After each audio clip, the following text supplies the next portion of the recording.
यहाँ पे जो वैल्यू आई थी वो क्या क्या थी, क्या करके बाहर पार्टिकल्स की v1 prime equal to u1 prime vector और v2 prime equal to u2 prime vector. Okay, ये वैल्यू आई थी। तो ये वैल्यू हमको आपको ध्यान में रखनी है। और आज हम बात कर रहे हैं, ठीक है ना, प्रक्षेपण कोण, ठीक है ना, प्रकीर्णन कोण का मान। आज हम जो बात करेंगे, आज का जो हमारा टॉपिक है वो है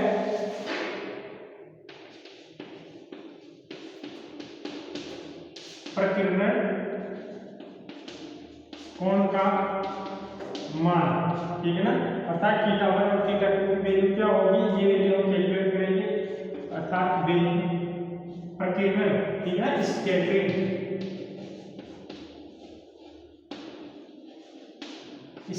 एंगल, ठीक है ना, वैल्यू ऑफ स्कैटरिंग एंगल।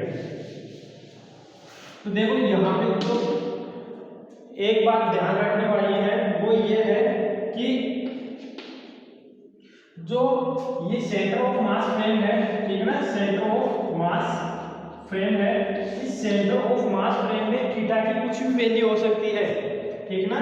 ध्यान रखना कि जो सेंटर ऑफ मास फ्रेम में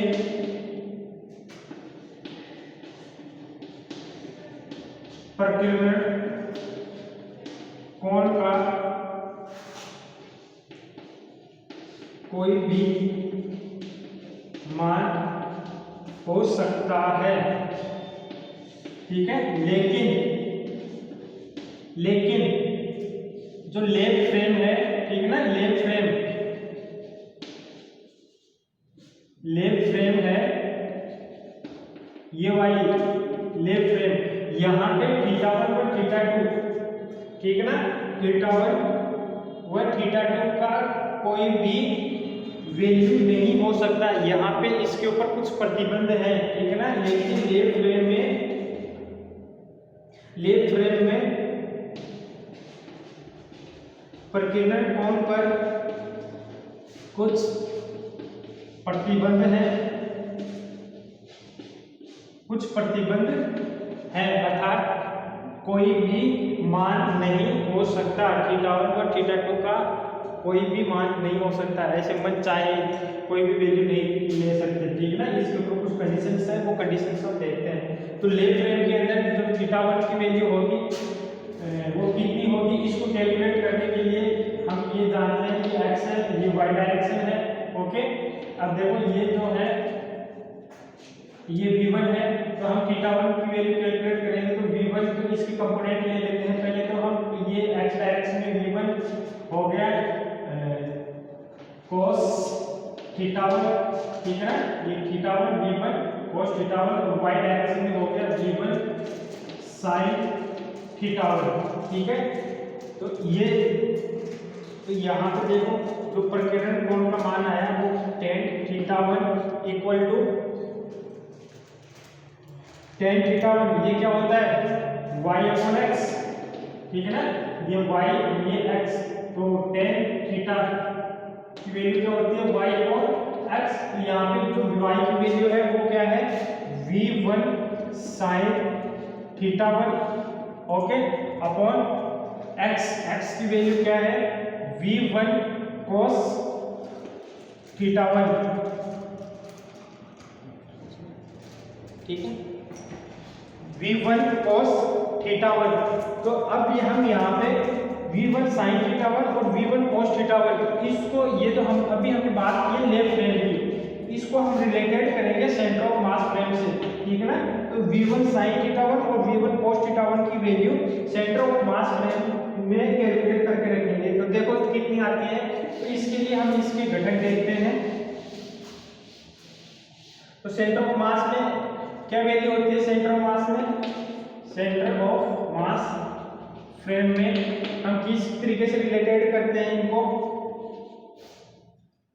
जैसे कोई टक्कर से पहले की मैं यदि बात करूं तो टक्कर के पहले जो वेलोसिटी है उसको सेंटर ऑफ मास में u1 prime u1 vector minus vcm vector इस तरीके से लिखते हैं, ठीक है। इसी तरीके से u2 prime vector equal to u2 vector minus VCM vector. इसी तरीके से हम ये v1 sin θ1 और ये v1 cos θ1 की वैल्यू कैलकुलेट कर सकते हैं। तो देखो इसके घटक कंपोनेंट क्या होंगे, यहाँ पे इसको ध्यान में रखना, u1 vector equal to u vector minus VCM, ठीक है ना। तो यहाँ से x के अनुदिश, x के अनुदिश, तो x के अनुदिश देखो ये है, ठीक है। तो x के अनुदिश कौन सा कंपोनेंट है, v1 cos θ1, x के अनुदिश v1 cos θ1। तो इसका इसमें देखो सेंटर ऑफ मास में x के अनुदिश, तो x ये है, ठीक है। इसके अनुदिश देखो ये है, ये थीटा है, तो x के अनुदिश इसका कंपोनेंट क्या हो गया, v1 प्राइम कंपोनेंट ले रहे हैं तो वेक्टर लगाने की कोई जरूरत नहीं है, v1 प्राइम, ठीक है। और ये cos theta, v1 prime cos theta. इसी के साथ जो सेंटर ऑफ मास की जो वेलोसिटी है, सेंटर ऑफ मास, ठीक है ना, वो हमेशा टक्कर से पहले और टक्कर के बाद में हमेशा ये इसी एक्सिस के ऊपर गति करता रहेगा, ठीक है ना। जो ये एक्सिस है इसी के ऊपर गति करेगा, ये हमेशा इसी के ऊपर। और सेंटर ऑफ मास की जो वेलोसिटी है वो किसके ऊपर है, एक्स एक्सिस के ऊपर है। तो इसका कोई घटक है नहीं, ठीक है ना। सेंटर ऑफ मास y में गति कर लेगा, अर्थात VCM इक्वल टू 0, इसमें y एक्सिस के ऊपर, ठीक है ना, इस डायरेक्शन में VCM 0 होगा और VCM की वैल्यू इधर ही होगी। तो यहाँ पे क्या हो गया, v1 prime cos theta minus VCM vector लगा दो, नहीं ये x के ऊपर रहेगा, ठीक ना, बिना वेक्टर भी काम चलेगा। तो ये हो गया v1 prime cos theta minus VCM। इसको कुछ समीकरण दे दो 1, ठीक है ना। इसी तरीके से y डायरेक्शन के अंदर y एक्स के अनुदिश क्या होगा, देखो y एक्स के अनुदिश ये यहाँ पे है v1 sin θ1, ठीक है ना, v1 sin θ1, ये y एक्स के अनुदिश हो गया। तो ये इक्वल टू होगा किसके होगा, देखो यहाँ पे v1 प्राइम, तो यहाँ पे हाँ ये जो VCM है ये देखो पहले, VCM तो y डायरेक्शन में, ठीक है ना, 0 होगा। तो VCM 0 है, ये 0 होगा, सिर्फ u अर्थात v, तो ये v1 प्राइम, ये इधर साइन, तो ये साइन थीटा, ठीक है ना। तो वैल्यू क्या आ गई, v1 प्राइम साइन थीटा, ठीक है। तो ये x और y, x और y के अंदर जो घटक कंपोनेंट्स हैं वो ये आ गए। तो समीकरण 1 और 2 से ये v1 sin θ1 v1 cos θ1 का मान, ठीक है ना, tan θ1 वाली समीकरण में रखने पर, ये जो समीकरण है इसमें रखने पर इसको दे दो आप 1, इसको दे दो 2 और इसको दे दो 3। तो देखो लिख लो यहाँ पे इस समीकरण 2 व 3 से v1 sin θ1 व v1 cos θ1 का मान समीकरण 1 में रखने पर तो क्या मिलेगा, देखो वैल्यू, अब हटा रहा हूं इसको,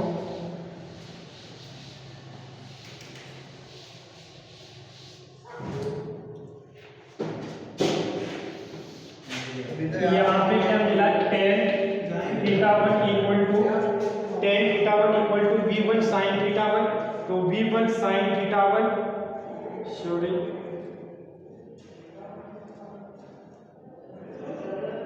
ये रहा, सॉरी v1 sin θ1 की value v1 prime sin theta upon ठीक है। v1 sin थीटा 1 की वैल्यू ये रही, v1 sin थीटा 1 का जो वैल्यू है v1 प्राइम sin थीटा, ये वैल्यू पुट की। इसके बाद में v1 cos थीटा 1 ये रहा v1 cos थीटा 1, तो इसकी वैल्यू है v1 prime cos theta minus VCM, okay, minus VCM। तो यहाँ पे ये वैल्यू आई, तो ये देखो थीटा 1 और थीटा, अर्थात हमने इसको लेफ्ट फ्रेम और सेंटर ऑफ मास फ्रेम में रिलेशन लिख दिया है यहाँ पे। अब हम यहाँ पे VCM की वैल्यू कैलकुलेट करना चाहते हैं जिससे इसको आगे सॉल्व किया जा सके। तो उसके लिए हम देखो क्या करते हैं, जो आपकी ये है टक्कर से पहले VCM की वैल्यू क्या है, VCM सेंटर ऑफ मास की वैल्यू क्या होगी, देखो ये पार्टिकल m1 था, इसकी वेलोसिटी u1 है, ठीक है ना। ये पार्टिकल m2 था, इसकी वेलोसिटी u2 है, और ये इनका जो सेंटर ऑफ मास है वो यहाँ कहीं पे है, ठीक है ना। इन दोनों लाइन को मिलाने वाली लाइन के बीच में कहीं पे होगा। तो ये जो सेंटर ऑफ मास की वेलोसिटी है VCM, ये कितनी होगी, ये होगी m1 u1 वेक्टर, ठीक है ना, plus m2 u2 vector upon m1 plus m2 centre of mass की वेलोसिटी की परिभाषा से। तो यहाँ पे u2 इक्वल टू 0 होता था, ठीक है ना, हमने ये रेट में माना था कि u2 equal to 0, u2 equal to 0। तो यहाँ पे VCM की वैल्यू क्या होगी, m1 u1 vector upon m1 plus m2। यहाँ पे इस u1 को थोड़ा सा सोल्व करते हैं, ठीक है ना, जिससे हमको ये वैल्यू मिल जाए v1 प्राइम के अंदर। तो देखो u1 प्राइम, इसको हम सेंटर ऑफ मास के फ्रेम में निकालते हैं। तो u1 प्राइम, ठीक है, ये लिख लो आप, u1 vector equal to u1 prime vector plus VCM vector, ठीक है। तो यहाँ से देखो क्या मिलेगा हमको, ये वैल्यू हम यहाँ पुट कर देते हैं। तो VCM इक्वल टू, ठीक है ना, ये वेक्टर लगाओ तो ये भी वेक्टर लगा दो, और यदि मैग्नीट्यूड की बात करो तो वेक्टर लगाने की जरूरत नहीं है, ओके। तो VCM और लगाओ तो फिर सभी के लगाओ, नहीं फिर कहीं भी मत लगाओ। ये घटक है, ये भी घटक है, ठीक है, okay. u1 vector equal to u1 prime vector plus VCM, चलो m1 u1 वेक्टर, इसकी वैल्यू होगी u1 prime vector plus VCM vector upon m1 plus m2।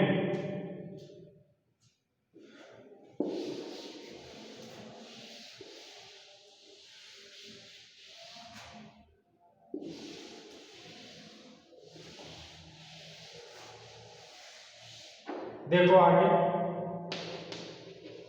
तो VCM है, इसको थोड़ा सा सॉल्व करो, m1 u1 prime vector upon m1 plus m2, ठीक है, प्लस ये वैल्यू मिलेगी m1 VCM vector upon m1 plus m2, ठीक है ना, वेक्टर। ये वैल्यू आएगी, यहाँ से VCM यहाँ भी है और यहाँ भी है, यहाँ से VCM को कैलकुलेट करेंगे तो VCM ये इधर आ गया minus m1 VCM vector upon m1 plus m2, ठीक है, equal to m1 u1 prime vector upon m1 plus m2। यहाँ से देखो क्या मिलेगा, VCM वेक्टर इक्वल टू, ये सॉरी, यहाँ से VCM कॉमन ले लो, कॉमन लोगे तो ये 1 minus m1 upon m1 plus m2,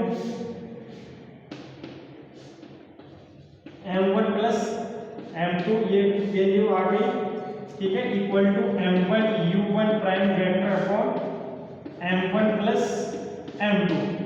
यहाँ से देखो ये m1 प्लस m2, ये m1 plus m2 minus m1, ठीक है ना, ये माइनस m1 ये आ गया, और ये लघुत्तम में m1 प्लस m2, ठीक है ना, और VCM वेक्टर इक्वल टू यहाँ से ये कैंसिल हो गया और ये क्या बचा वी सी एम वेक्टर, ठीक है ना, m2 upon m1 plus m2, ठीक है।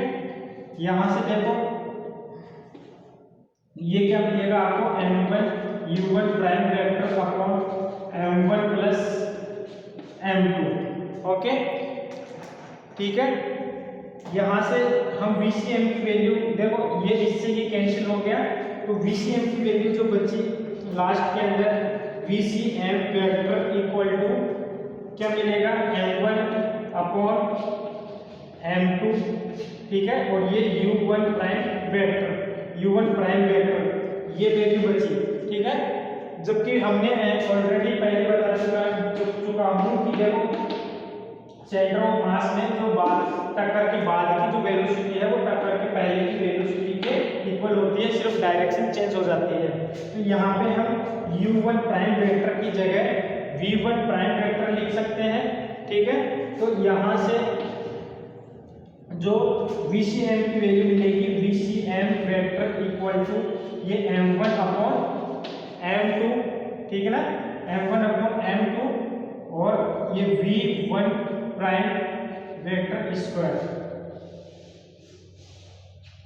ठीक है। ये वैल्यू है m1 upon m2 v1 prime vector upon m1 upon v1 prime vector, ठीक है।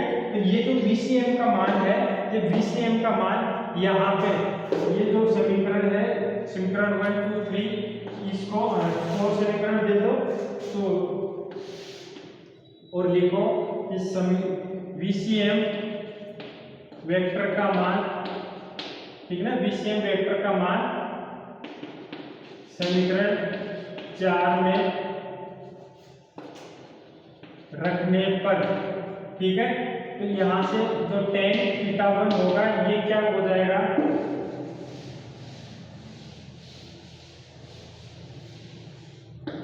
tan θ1 v1 prime vector sine theta upon v1 prime vector cos theta, ठीक है, और ये माइनस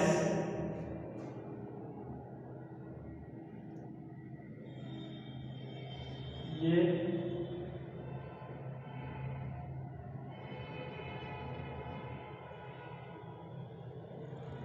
माइनस कैसे आएगा यहाँ पे, ठीक है ना, माइनस VCM की वैल्यू है m1 upon m2 v1 prime vector, okay. ये है, इसको देखना थोड़ा, tan θ1 equal to v1 prime vector sine theta upon ये v1 cos थीटा की वैल्यू हमने पुट की थी, तो v1 cos थीटा का मतलब हमने u1 vector equal to u1 prime vector और प्लस VCM, ठीक है ना, ये वैल्यू आनी चाहिए, ठीक है ना। हमने इसको चेंज किया था v1 को, तो ये v1 प्राइम प्लस VCM,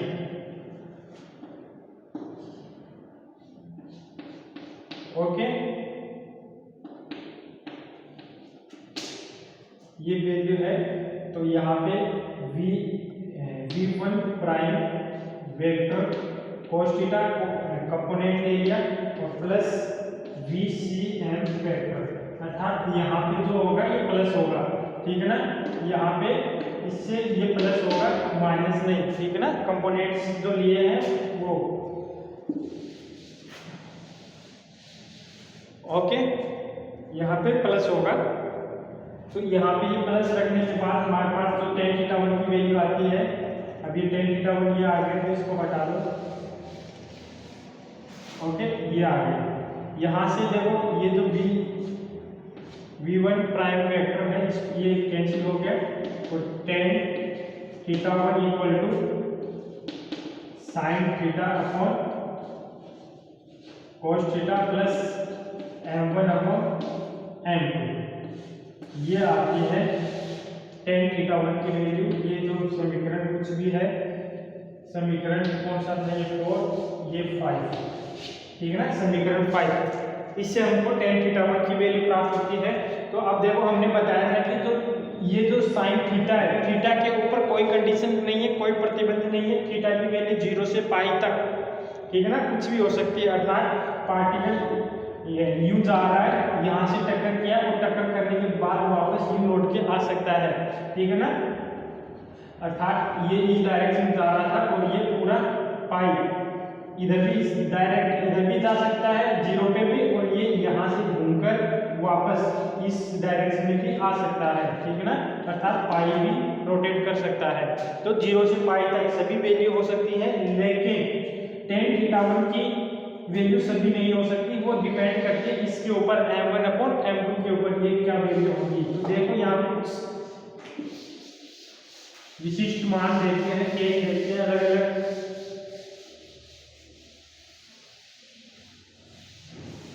पहला फर्स्ट देखो, फर्स्ट केस फर्स्ट कि जब m1/m2, ठीक है ना, तो m1 ग्रेटर देन m2, इसका मतलब क्या है कि ये पार्टिकल है m1 और ये पार्टिकल है m2। तो ये पार्टिकल जो है बड़ा है, ठीक है ना, m2 से, ये रेस्ट में है, ये मोशन कर रहा है, ठीक है ना, ये गति कर रहा है u1 से, ठीक है, और ये रेस्ट के अंदर है। तो बड़ा पार्टिकल छोटे पार्टिकल से टकराए तो क्या होगा, तो यहाँ से m1 ग्रेटर देन m2, इसका मतलब ये क्या कहता है, m1/m2 ग्रेटर देन 1, इसकी वैल्यू 1 होगी हमेशा। m1/m2 की वैल्यू, इसकी m1/m2 की वैल्यू हमेशा क्या होगी, 1 से बड़ी होगी, ठीक है ना, 1 से बड़ी होगी। और चूंकि हम जानते हैं कि जो cos थीटा की वैल्यू होती है, ठीक है ना, ये +-1 हो सकती है, ठीक है। तो यहाँ पे -1 करोगे तो भी ये जो हर की वैल्यू है ये क्या होगी, हमेशा पॉजिटिव ही होगी। हमेशा इस जो है इस हर की वैल्यू पॉजिटिव ही होगी। cos θ1 की वैल्यू +-1 हो सकती है, तो भी ये जो cos थीटा प्लस m1/m2 है, ठीक है ना, इस कंप्लीट की वैल्यू हमेशा क्या होगी, मतलब पॉजिटिव 0 से बड़ी ही होगी ये, ठीक है ना, ऑलरेडी हमेशा पॉजिटिव होगी। तो ये हमेशा पॉजिटिव होने का मतलब ये हमेशा 0 से बड़ी होगी। 0 से बड़ी होने का मतलब कि ये कभी भी इंफिनिटी नहीं होगा। अर्थात जो tan θ1 है ये हमेशा लेस देन इंफिनिटी रहेगा, ठीक है ना। tan θ1 की मान हमेशा लेस देन, क्योंकि 0 है नहीं, तो 0 नहीं है तो ये इंफिनिटी नहीं होगा। tan θ1 का मान हमेशा लेस देन इंफिनिटी रहेगा, जिसके कारण क्या है, इंफिनिटी। तो थीटा की किस वैल्यू की मान tan इंफिनिटी होती है, tan की किस थीटा की मान इंफिनिटी होती है, तो थीटा की π/2 की वैल्यू जो होती है इंफिनिटी होती है। तो ये देखो लेस देन इंफिनिटी है, तो जो θ1 है वो हमेशा लेस देन इंफिनिटी π/2 होगा, ठीक है ना। θ1 हमेशा लेस देन π/2 होगा। इसका जो ग्राफ होगा वो इस तरीके से होगा, ठीक है। ये थीटा कुछ भी वैल्यू ले सकता है, ठीक है, और ये है आपका पाई, यहाँ तक की पाई, ये π/2, ठीक है, और ये जो है tan θ1। तो यहाँ से देखो जैसे जैसे थीटा बढ़ेगा, ठीक है ना, थीटा की वैल्यू 0 से पाई तक जा सकती है, थीटा की वैल्यू 0 से पाई तक जा सकती है, ठीक है ना। तो जैसे जैसे ये थीटा की वैल्यू 0 से बढ़ेगी पाई तक जाएगी, तो पहले तो tan θ1 की वैल्यू बढ़ती है, ठीक है ना, बढ़ती है, और फिर ये इंफिनिटी नहीं हो। वैसे तो ये π/2 के ऊपर ये क्या हो जाना चाहिए, tan थीटा की वैल्यू इंफिनिटी हो जानी चाहिए, लेकिन इंफिनिटी नहीं होती है, कुछ फाइनाइट वैल्यू होती है। और उसके बाद में जब थीटा की वैल्यू और आगे बढ़ाते हैं तो ये फिर से घटने लग जाती है, ठीक है ना, और पाई के ऊपर जाके 0 हो जाती है, ठीक है। साइन पाई की वैल्यू थीटा = पाई, ठीक है ना, पाई के ऊपर जाके साइन पाई की वैल्यू 0, तो tan θ1 की वैल्यू 0, tan θ1 की वैल्यू 0 पहले बढ़ती है, फिर वापस घटकर और पाई के ऊपर 0 हो जाती है। सेकंड कंडीशन देखो कि जब ये इक्वल टू हो तो m1/m2 की वैल्यू क्या होगी, 1 होगी, इसकी वैल्यू m1/m2 की वैल्यू 1 होगी तो cos थीटा की वैल्यू cos पाई की वैल्यू क्या होती है -1 होती है, -1 और +1 0 हो गया, अर्थात cos थीटा की वैल्यू +-1 होती है, तो इसकी वैल्यू जो होगी, इसकी वैल्यू 1 होती है, 1 होगी तो इसकी वैल्यू 0 हो जाएगी, और 0 होगी तो ये जो थीटा 1 है ये इंफिनिटी हो जाएगा, इंफिनिटी होते ही ये जो थीटा 1 है ये π/2 हो जाएगा, अर्थात अब जो थीटा 1 है, ठीक है ना, ये जो थीटा 1 है ये π/2 के इक्वल, ठीक है ना, 0 से π/2 तक कहीं तक भी हो सकती है इसकी वैल्यू, ठीक है ना, π/2 भी हो सकती है, तो थीटा की जो वैल्यू होगी, ठीक है, वो क्या होगी, ये होगी, ठीक है, मतलब थीटा जैसे जैसे थीटा की वैल्यू बढ़ेगी और तो ये जो थीटा 1 है tan थीटा 1, ठीक है ना, tan थीटा 1 ये इंफिनिटी चला जाएगा π/2 के ऊपर, ओके। इसका मतलब क्या है, देखो जो फर्स्ट जो था ये वाला m1 ग्रेटर देन m2, अर्थात जो ये पार्टिकल बड़ा था, ठीक है ना, और ये पार्टिकल छोटा है, तो ये जब फर्स्ट कंडीशन क्या थी कि ये जब पार्टिकल इससे टकराएगा तो टकराने के बाद क्या होगा कि ये पार्टिकल कभी मतलब एक दूसरे के लंबवत गति नहीं कर सकती, ठीक है, ये चीज एक 90 इन दोनों की वेलोसिटी के मतलब के बीच ये 90 का एंगल नहीं बन सकता, एक दूसरे के लंबवत गति नहीं कर सकते। लेकिन अब जो दूसरी कंडीशन है वो ये है कि ये दोनों पार्टिकल सेम आकार के हैं, सेम मास के हैं, तो जब ये टक्कर करेंगे तो टक्कर के बाद ये एक दूसरे के लंबवत गति कर सकते हैं, एक इधर कर रहा है एक इधर कर रहा है, ठीक है ना, एक दूसरे के लंबवत गति कर सकते हैं, ठीक है ना, लंबवत के अलावा और कोई दूसरे एंगल के ऊपर तो गति कर ही सकते हैं, साथ में लंबवत भी गति कर सकते हैं। जो तीसरा है वो ये है कि ये पार्टिकल छोटा हो, ठीक है ना, ये पार्टिकल बड़ा हो और ये पार्टिकल छोटा हो, फिर ये टक्कर हो, अर्थात ये है m<m2, तो इसमें क्या होगा, ये m1/m2 अर्थात इसकी वैल्यू 1 से कम होगी, 1 से कम होने का मतलब cos पाई की वैल्यू -1 होगी, मतलब ये जो वैल्यू है ये वैल्यू हमेशा 0 से कम होगी, मतलब ये नेगेटिव वैल्यू होगी हमेशा। ये नेगेटिव होने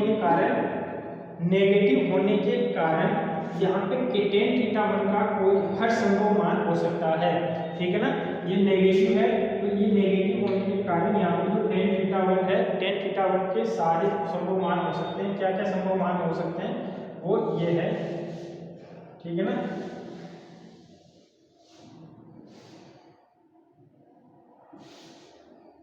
tan थीटा 1 के सारे संभव मान हो सकते हैं, लिख लो tan थीटा 1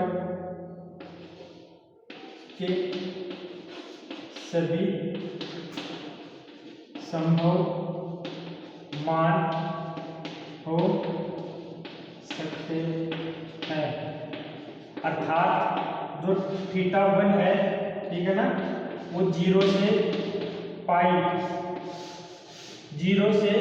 पाई तक कुछ भी वैल्यू ले सकता है, थीटा 1, अर्थात इसका जो ग्राफ होगा वो इस तरीके से होगा, ये π/2, ठीक है ना, ये थीटा tan थीटा 1 और ये यहाँ पे ये पाई, ये पाई होगा, ठीक है, तो यहाँ से ये इस तरीके से होगा, ठीक है ना, इसका ग्राफ इस तरीके से होगा।